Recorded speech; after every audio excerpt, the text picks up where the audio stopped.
Sasa unaenda. Nafaa niingie hivi job.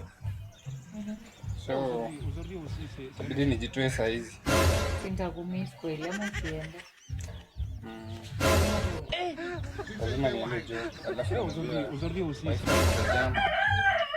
Nimelala hivi. Sawa. Nitarudi baadaye. Sawa. Situkae basi. Wacha Watu wa job. sawa. Wacha nifike job alafu tafuta excuse. Sawa, bye. Sawa, tuvulana tukuje kwa nyumba. Na wapi usitakuke. Ile mambo. Cheza. Wewe ndio kuja. Nini ilikuwa? Sasa unaogopa ni urefu tu, hakuna kitu huwezi kufanyia kitu.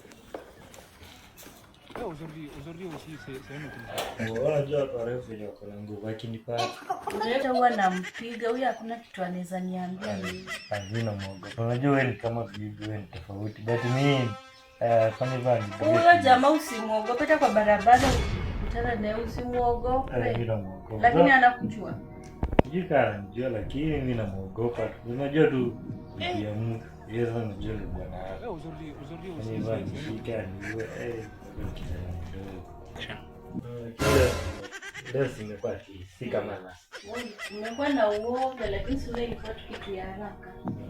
Sawa lakini nakuja tena lakini bwana yake akikuwa Mimi nitakupigia simu ukuje. Mimi nikikwambia kuja unakuja. Achana na wewe mtu urefu. lakini pata Hakuna kitu atakufanyia huyo.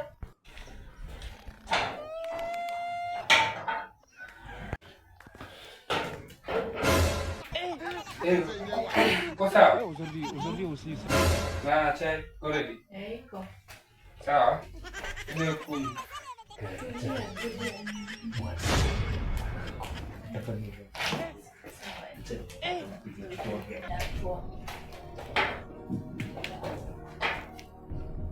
Hey babe. Ndio tuko na ukimwi lakini kijana ni mdogo sana. Kijana bado kuna dreams. Mama ndio Usijaribu kuniambia umepewa ngapi wewe? wangapi wagani? Bibi ya Mkasa, bibi ya Bishop, mtoto wa chifu wa huko chini Luanda. Juzi tena nimekuna na kengine kanakaa skeleton. Hapana, unajua tuko na ukimwi. Lakini sasa unajua wapeleke huko nje iko sawa. Lakini unajua kuleta hapa hivi kuna watu wengi sana watajua story. Unajua lazima na wangapi? Si mimi kijana pekee yake. Sawa, sina shida na yeye. Najua ni mdogo lakini sasa tafuta list huko nje. Tafuta mahali. So mimi naenda juu. Alafu nisirudi nipate tena vijana hapa. Nilikuwa nimeplan hata nioge nikunyeshe lakini nimeona time imechelewa. So usilete vijana upeleke kwa nje. Mimi huwa sileti mtu hapa. Kiko sawa? Baadaye. Sawa.